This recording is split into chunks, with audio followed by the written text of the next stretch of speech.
आप सभी को सादर नमस्कार।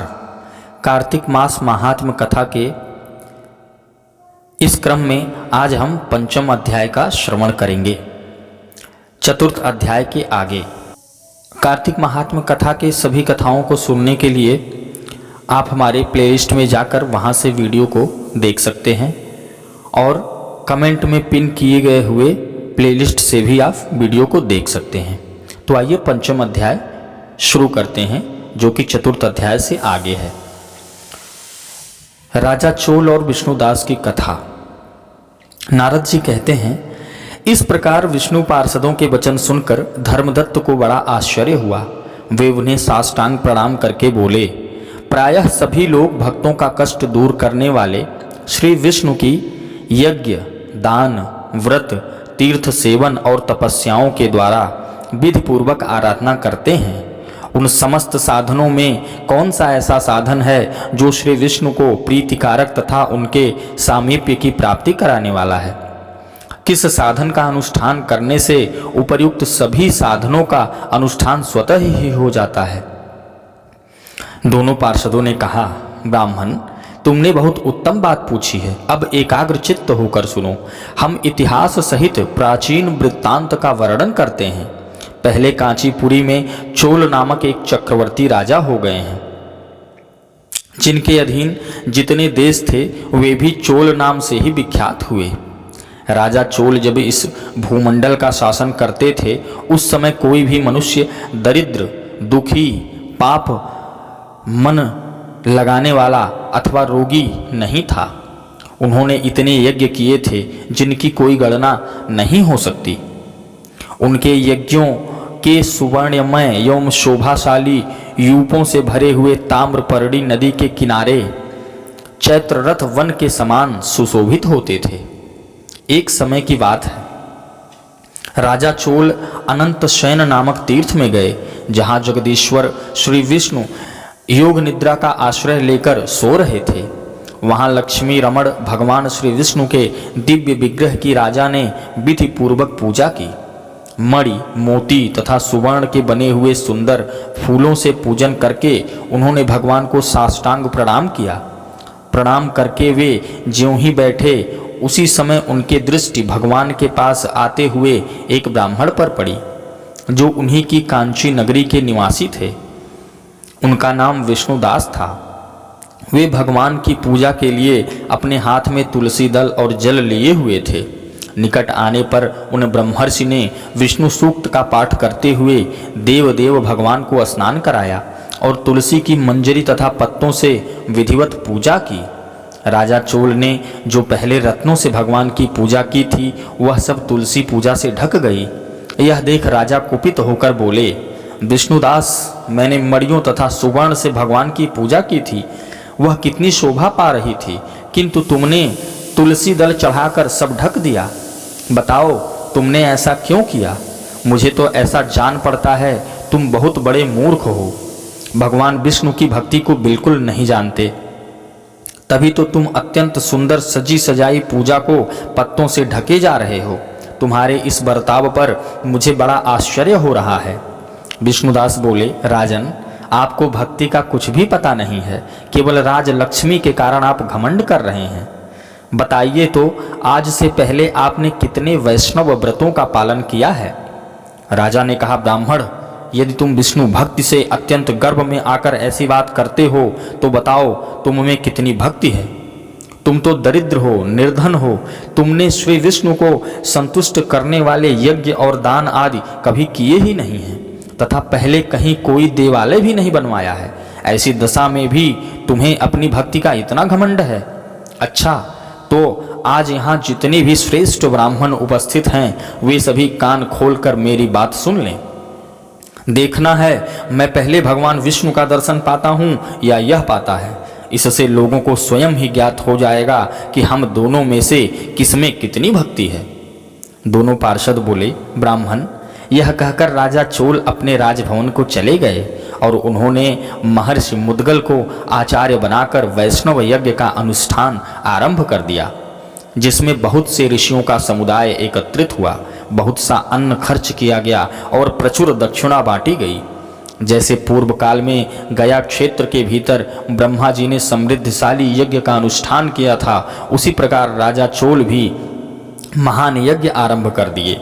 उधर विष्णुदास भी वहीं भगवान के मंदिर में ठहर गए और विष्णु को संतुष्ट करने वाले शास्त्रोक्त नियमों का भलीभांति पालन करते हुए सदा ही व्रत का अनुष्ठान करने लगे। माघ और कार्तिक के व्रत, तुलसी के बागीचे का भलीभांति पालन, एकादशी व्रत, द्वादशाक्षर मंत्र का जप और गीत नृत्य आदि मांगलिक उत्सवों के साथ षोडशोपचार द्वारा प्रतिदिन श्री विष्णु की पूजा, यही उनकी दिनचर्या थी। वे इन्हीं व्रतों का पालन करते थे। चलते, खाते और सोते समय भी उन्हें निरंतर श्री विष्णु जी का ही स्मरण बना रहता था। वे समदर्शी थे और संपूर्ण प्राणियों में भगवान विष्णु को स्थित देखते थे। उन्होंने भगवान विष्णु के संतोष के लिए उद्यापन विधि सहित माघ और कार्तिक के विशेष नियमों का भी सर्वदा पालन किया। इस प्रकार राजा चोल और विष्णुदास दोनों ही भगवान विष्णु की आराधना करने लगे। दोनों ही अपने अपने व्रत में स्थित रहते थे। दोनों की ही इंद्रियां और दोनों के ही कर्म भगवान में ही केंद्रित थे। एक दिन की बात है, विष्णुदास ने नित्य कर्म करने के पश्चात भोजन तैयार किया, किंतु उसे किसी ने चुरा लिया। चुराने वाले पर किसी की दृष्टि नहीं पड़ी। विष्णुदास ने देखा भोजन गायब है। फिर भी उन्होंने दोबारा भोजन नहीं बनाया, क्योंकि ऐसा करने पर सायंकाल की पूजा के लिए अवकाश नहीं मिलता। अतः प्रतिदिन के नियम के भंग हो जाने का भय था।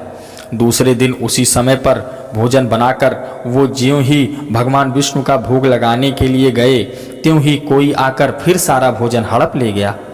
इस प्रकार लगातार 7 दिनों तक कोई आकर उनके भोजन का अपहरण करता रहा। इससे विष्णुदास को बड़ा विस्मय हुआ। वे मन ही मन इस प्रकार विचार करने लगे, अहो, यह कौन प्रतिदिन आकर मेरी रसोई चुरा ले जाता है। मैं क्षेत्र संन्यास ले चुका हूँ, अतः अब किसी तरह इस स्थान का परित्याग नहीं कर सकता। यदि दोबारा बनाकर भोजन करूँ तो सायंकाल की यह पूजा कैसे छोड़ दूँ। कोई सा भी पाक बनाकर मैं तुरंत भोजन तो करूँगा ही नहीं, क्योंकि जब तक सारी सामग्री भगवान विष्णु को निवेदित न कर लूँ तब तक मैं भोजन नहीं करता। प्रतिदिन उपवास करने से मैं इस व्रत की समाप्ति तक जीवित कैसे रह सकता हूँ। अच्छा, आज मैं रसोई की भलीभांति रक्षा करूँगा। ये सोचकर भोजन बनाने के पश्चात वे वहीं कहीं छिपकर खड़े हो गए।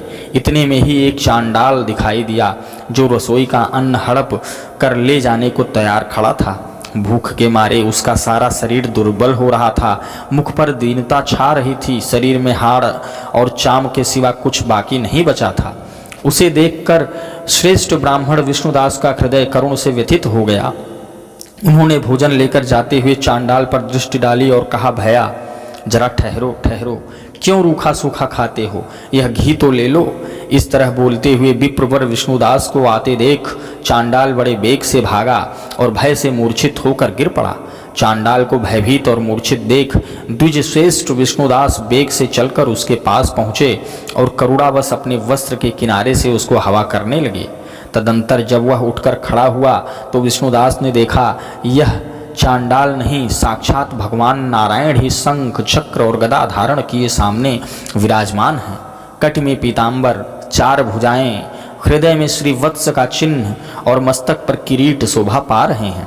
अलसी के फूल की भांति श्याम सुंदर शरीर और कौस्तुभ मणि से जगमगाते हुए वक्षस्थल की अपूर्व शोभा हो रही है। अपने प्रभु को प्रत्यक्ष देखकर द्विजश्रेष्ठ विष्णुदास सात्विक भावों के वशीभूत हो गए। वे स्तुति और नमस्कार करने में भी समर्थ न हो सके। उस समय वहां इंद्र आदि देवता भी आ पहुँचे। गंधर्व और अप्सराएं गाने और नाचने लगी। वह स्थान सैकड़ों विमानों से भर गया और देवर्षियों के समुदाय से सुशोभित होने लगा। चारों ओर गीत और वाद्यों की ध्वनि छा गई। तब भगवान विष्णु ने सात्विक व्रत का पालन करने वाले अपने भक्त विष्णुदास को छाती से लगा लिया और उन्हें अपने ही जैसा रूप देकर वे वैकुंठ धाम को ले चले। उस समय यज्ञ में दीक्षित हुए राजा चोल ने देखा विष्णुदास एक सुंदर विमान पर बैठकर भगवान विष्णु के समीप जा रहे हैं। विष्णुदास को वैकुंठ धाम में जाते देख राजा ने तुरंत ही अपने गुरु महर्षि मुद्गल को बुलाया और इस प्रकार कहना आरंभ किया।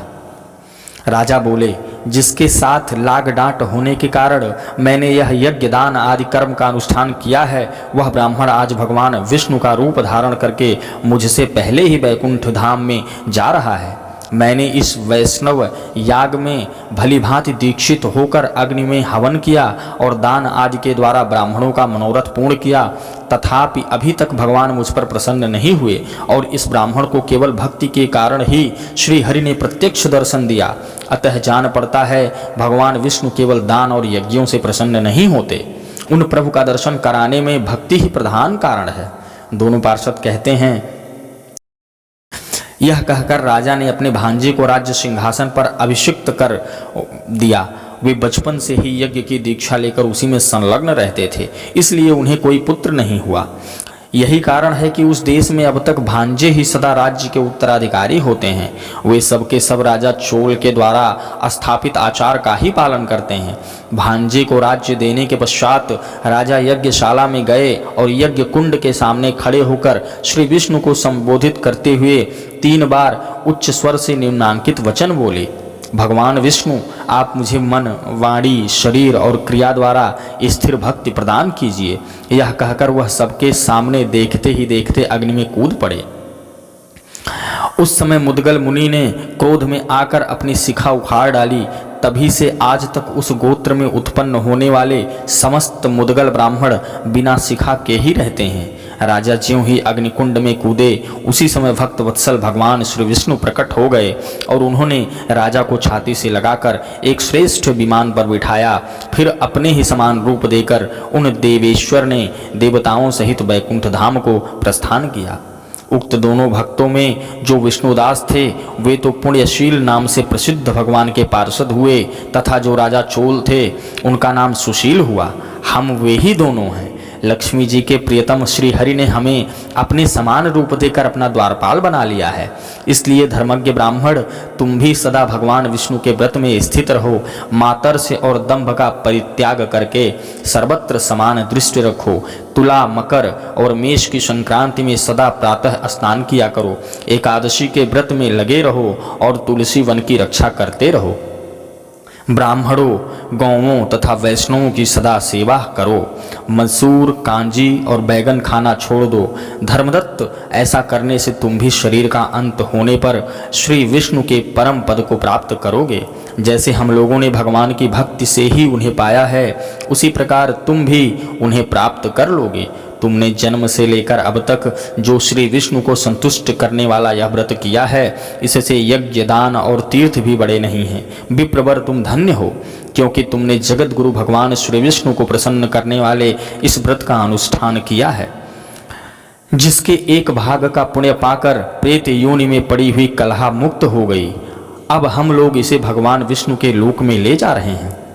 नारद जी कहते हैं, राजन, इस प्रकार विमान पर बैठे हुए विष्णु के दूतों ने धर्मदत्त को उपदेश देकर कलहा के साथ वैकुंठ धाम की यात्रा की।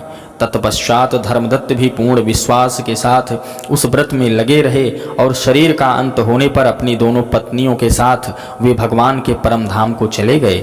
जो पुरुष इस प्राचीन इतिहास को सुनता और सुनाता है, वह जगत गुरु भगवान की कृपा से उनका सानिध्य प्राप्त कराने वाली उत्तम गति को पाता है।